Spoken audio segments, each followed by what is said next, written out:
Good morning everyone, welcome to knowledge account. আমি কুন্তল মহিন্দার তোমাদের সাথে 25 সেপ্টেম্বর 2024 এর ডেলি কারেন্ট অ্যাফেয়ার্স নিয়ে ডিসকাস করব উইথ স্ট্র্যাটেজিকে।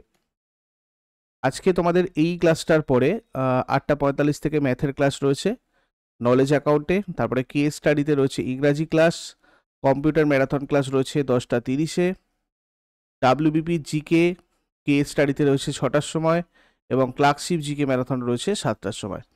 এই সমস্ত ক্লাস পরপর একটা জায়গাতে নোটিফিকেশন পাওয়ার জন্য তোমরা আমাদের টেলিগ্রাম চ্যানেল নলেজ অ্যাকাউন্টে জয়েন করে নিও।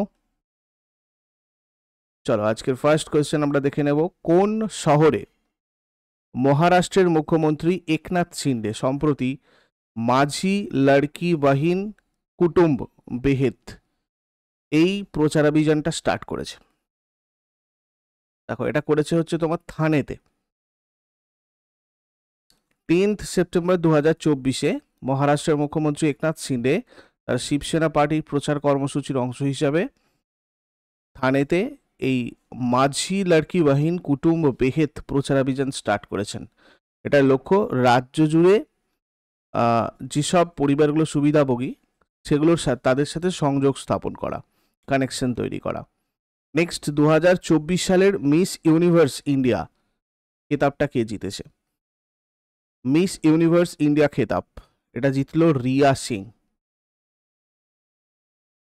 2024 miss universe India Riya Singh হলো, যার বাড়ি হচ্ছে গুজরাটে, অর্থাৎ ইনি গুজরাটের বাসিন্দা।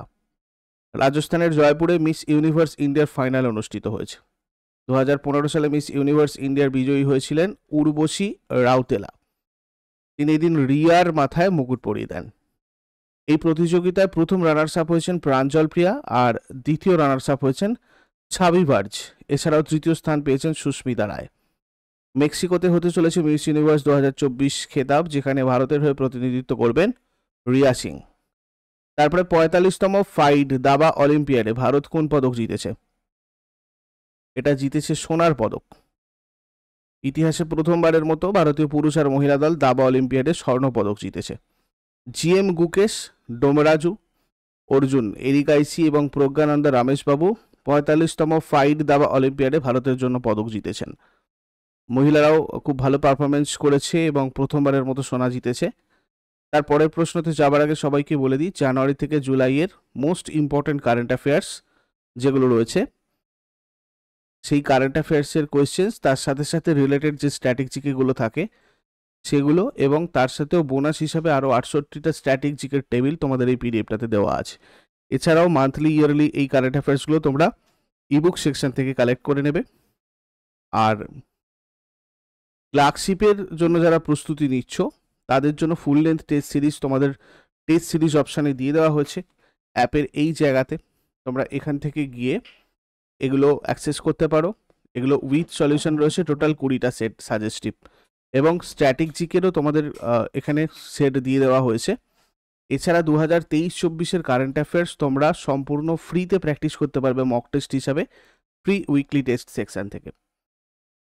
আর বর্তমানে তোমরা যেগুলোতে অ্যাডমিশন নিতে পারো, ডাব্লিউবিপিএসসি ক্লার্কশিপের ব্রিলিয়ার মেনের ইন্টিগ্রেটেড ব্যাচ, ডাব্লিউবিপি কেপির জন্য পরিবর্তন batch, railway foundation batch bullet, SSC foundation batch প্রাপ্তি, এগুলোর জন্য তোমরা এখানে পেইড কোর্সে গিয়ে ডেমো ক্লাস, ডেমো পিডিএফ এগুলো দেখতে পারো।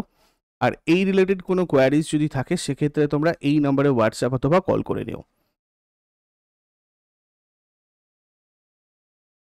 তারপরে সম্প্রতি এনসিআরবির নতুন ডিরেক্টর হিসাবে কাকে নিযুক্ত করা হয়েছে? এনসিআরবির নতুন ডিরেক্টর হিসাবে অলোক রঞ্জনকে নিযুক্ত করা হয়েছে। Senior Indian police service officer Alok Ranjan সম্প্রতি ন্যাশনাল ক্রাইম রেকর্ডস ব্যুরোর প্রধান নিযুক্ত হয়েছেন। ইনি মধ্যপ্রদেশ ক্যাডারের 1991 ব্যাচের IPS officer. National crime records bureau হচ্ছে একটা ভারতীয় সরকারি সংস্থা যেটা ভারতীয় দণ্ডবিধি এবং বিশেষ এবং স্থানীয় আইন দ্বারা সংজ্ঞায়িত অপরাধ তথ্য সংগ্রহ আর বিশ্লেষণের জন্য দায়ী। এটা 11ই মার্চ 1986-তে গঠিত হয়। এর হেডকোয়ার্টার দিল্লিতে রয়েছে। তারপর ভারতের নতুন এয়ারলাইন কোনটি, যেটি এভিয়েশন মিনিস্ট্রি থেকে অনুমোদন পেয়েছে? তো এটা হয়ে যাবে আমাদের সংক এয়ার। ভারতের নতুন এয়ারলাইন সংক এয়ার সম্প্রতি এভিয়েশন মিনিস্ট্রি থেকে অনুমোদন পেয়েছে। এটা উত্তরপ্রদেশের প্রথম নির্ধারিত বিমান সংস্থা। সরি এয়ারলাইন লখনৌ এবং নয়ডাকে তার হাব হিসাবে প্রতিষ্ঠা করে ভারতের বড় শহরগুলোকে সংযুক্ত করার পরিকল্পনা করেছে। তারপরে ভারত সম্প্রতি কোন দেশে দুটো নতুন কনসুলেট খোলার ঘোষণা দিয়েছে? কনসুলেট হচ্ছে তোমার মার্কিন যুক্তরাষ্ট্রে খুলবে, এটা অ্যাম্বাসিতে হয়, ঠিক আছে? এটা নরেন্দ্র মোদী রিসেন্টলি ঘোষণা করেছেন। মার্কিন যুক্তরাষ্ট্রে দুটো নতুন কনসুলেট খুলবে, একটা বোস্টনে আর একটা লস অ্যাঞ্জেলসে। ভারতীয় আমেরিকান সম্প্রদায়ের জনসংখ্যা বৃদ্ধির কথা মাথায় রেখেই সিদ্ধান্ত নেওয়া হয়েছে। এই কনসুলেট হচ্ছে ওই যেটা বললাম কূটনৈতিক মিশনের অধীনস্থ পদ, মানে এক সাধারণ একটা দূতাবাস আয়োজক দেশের রাজধানী শহরে আর কি। সম্প্রতি প্রতিরক্ষা মন্ত্রী রাজনাথ সিং কোন শহরে সৈনিক স্কুলের উদ্বোধন করেছেন? জয়পুরে উদ্বোধন করেছেন এটা। রাজস্থানের জয়পুরে সৈনিক স্কুলের উদ্বোধন করেছেন প্রতিরক্ষা মন্ত্রী রাজনাথ সিং। শ্রী ভবানী নিকেতন শিক্ষা কমিটির সহযোগিতায় জয়পুরে সৈনিক স্কুল প্রতিষ্ঠিত হয়েছে। তারপরে পাকিস্তানের আইএসআই এর নতুন ডিরেক্টর জেনারেল কে নিযুক্ত হয়েছেন? আইএসআই এর নতুন ডিরেক্টর জেনারেল হয়েছেন লেফটেন্যান্ট জেনারেল মোহাম্মদ আসিম মালিক। দেখো, lieutenant general Mohammad Asif Malik lieutenant general Nadeem আঞ্জুমের জায়গাতে আসছেন।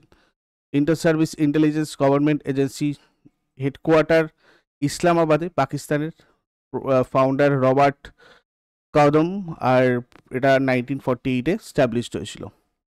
2024 সালের সেপ্টেম্বরে মিশেল বার্নিয়ার কোন দেশের প্রধানমন্ত্রী হিসাবে নিযুক্ত হয়েছেন? ফ্রান্সের প্রধানমন্ত্রী হিসেবে নিযুক্ত হয়েছেন মিশেল বার্নিয়ার। রাষ্ট্রপতি ইমানুয়েল ম্যাক্রো মিশেল বার্নিয়ারকে ফ্রান্সের নতুন প্রধানমন্ত্রী হিসাবে নিযুক্ত করেছেন। রাজধানী প্যারিস, অফিসিয়াল ল্যাঙ্গুয়েজ ফরাসি। তারপরে ভারতের অরুণাচল প্রদেশ, নাগাল্যান্ড, মণিপুর, মিজোরাম রাজ্যের সাথে মায়ানমারের সীমান্তে বেড়া দেওয়ার জন্য কেন্দ্রীয় সরকার 31,000 কোটি টাকা অনুমোদন করেছে। ভারত মায়ানমারের সীমান্তের মোট দৈর্ঘ্য কত? তো এক্ষেত্রে 1643 কিলোমিটার। যেহেতু এটা নিউজে রয়েছে তাই এর দৈর্ঘ্যটা তোমরা কিন্তু মনে রেখো। কেন্দ্রীয় সরকার মণিপুরের জাতিগত সহিংসতা মোকাবিলার লক্ষ্যে 1643 কিলোমিটার মায়ানমার সীমান্তে বেড়া দেওয়ার জন্য 31,000 কোটি টাকা মঞ্জুর করেছে। এই সীমানাটা অরুণাচল প্রদেশ, মানে 520 কিলোমিটার অরুণাচল প্রদেশের সীমানা রয়েছে। নাগাল্যান্ডের সাথে রয়েছে 215, মণিপুরের সাথে 398, মিজোরামের সাথে 510, যার 30 কিলোমিটার বেড়া হয়েছে আর কি। তোমরা এই নর্থ ইস্টার্ন স্টেটগুলোর সাথে আমাদের ভারতের কী কী সীমানা রয়েছে এর দৈর্ঘ্য ডিটেলস একটু করে রাখবে। এখান থেকে এমনি আসে প্রশ্ন, তারপর এটা যেহেতু মানে চর্চায় রয়েছে এখান থেকে কিন্তু তোমাদের কোয়েশ্চেন আসলেও আসতে পারে। এরপরে আগের দিনের হোমওয়ার্কগুলো দেখে নাও। ইন্দ্রনাথ, লালু, শ্রীকান্ত এই চরিত্রের স্রষ্টা হচ্ছে শরৎচন্দ্র চট্টোপাধ্যায়। কাকাবাবু, সন্তু চরিত্রের স্রষ্টা সুনীল গঙ্গোপাধ্যায়। আর আজকে তোমাদের জন্য প্রশ্ন থাকবে, ব্রজদা চরিত্রের স্রষ্টাকে, টেনিদা, প্যালা, হাবলু, ক্যাবলা এই চরিত্রগুলোর স্রষ্টাকে। শেষকালে কমেন্টে জানাও, চট করে আগের দিনেরগুলো কুইক রিভাইজ করে নেব। যারা যারা লাইভে রয়েছে অ্যান্সার করার চেষ্টা করো। 24 সেপ্টেম্বর 2024 এর কোয়েশ্চেন্স। 14তম হকি ইন্ডিয়া জুনিয়র পুরুষ জাতীয় চ্যাম্পিয়নশিপ কে জিতেছে? এটা জিতেছে হকি পাঞ্জাব। বিশ্ব স্বাস্থ্য সংস্থা দ্বারা ঘোষিত কুষ্ঠ রোগ নির্মূলকারী প্রথম দেশ কোনটা? জর্ডন। 2024 সালে আগস্ট মাসের আইসিসির সেরা মহিলা খেলোয়াড় কে হয়েছেন? অর্ষিতা সমর বিক্রমা। 2024 সালে আগস্ট মাসের আইসিসি পুরুষদের সেরা খেলোয়াড় কে হয়েছেন? তুনিত নেতমিকা ওয়েল লাগে। তারপরে কে Qatar Airways Azerbaijan Grand Prix Formula 1 championship 2024 শিরোপা জিতেছে? Oscar Piastri. ভারতীয় জাতীয় রাইফেল অ্যাসোসিয়েশনের সভাপতি হিসাবে কে নির্বাচিত হয়েছেন? কালিকেশ নারায়ণ সিং দেও। নেদারল্যান্ডসে ভারতের পরবর্তী রাষ্ট্রদূত কে নিযুক্ত হয়েছেন? কুমার তুহিন। টাইমস ট্রাভেল দ্বারা কোন ইউনেস্কো ওয়ার্ল্ড হেরিটেজ সাইটকে এশিয়ার সবচেয়ে ফটোজেনিক হিসাবে মনোনীত করা হয়েছে? Angkor Wat. কে Singapore Grand Prix Formula 1 championship 2024 শিরোপা জিতেছে? ল্যান্ডো নরিস। কোন ক্রিকেট স্টেডিয়ামে জসপ্রীত বুমরা তার 400তম আন্তর্জাতিক উইকেট নিয়েছেন? M A Chidambaram stadium, Chennai. এগুলো ছিল তোমাদের আগের দিনের প্রশ্ন। ইউজফুল বলে মনে হলে লাইক করো, বন্ধুদের সাথে শেয়ার করো, কমেন্ট করে ফিডব্যাক অবশ্যই জানাও সবাই। আর যারা নতুন রয়েছে, প্রতিদিন সকাল 6টার সময় ডেইলি কারেন্ট অ্যাফেয়ার্সের আপডেটের জন্য নলেজ অ্যাকাউন্টকে সাবস্ক্রাইব করে বেল আইকন প্রেস করে অলে ক্লিক করে নাও। আমাদের টেলিগ্রামের চ্যানেলের নাম নলেজ অ্যাকাউন্ট, যাতে করে আমাদের এই মেন চ্যানেল আর একটা সেকেন্ড চ্যানেল যে কেস স্টাডি রয়েছে, সেই ক্লাসের সমস্ত নোটিফিকেশান তোমরা টেলিগ্রাম থেকে পাবে। যারা যারা টেলিগ্রামে জয়েন নেই, জয়েন করে নাও। আর আমাদের অ্যাপের নাম নলেজ অ্যাকাউন্ট অফিসিয়াল। ওখানে বিভিন্ন ফ্রি এবং পেড ইবুক, টেস্ট সিরিজ এবং ব্যাচ, এগুলো তোমরা এখান থেকে অ্যাক্সেস করতে পারো। আর ওইগুলো রিলেটেড কোনো কোয়ারিজ থাকলে 9593430522 এই নাম্বারে সবাই যোগাযোগ করে নেবে, হোয়াটসঅ্যাপ অথবা call. Thank you so much, take care, have a great day.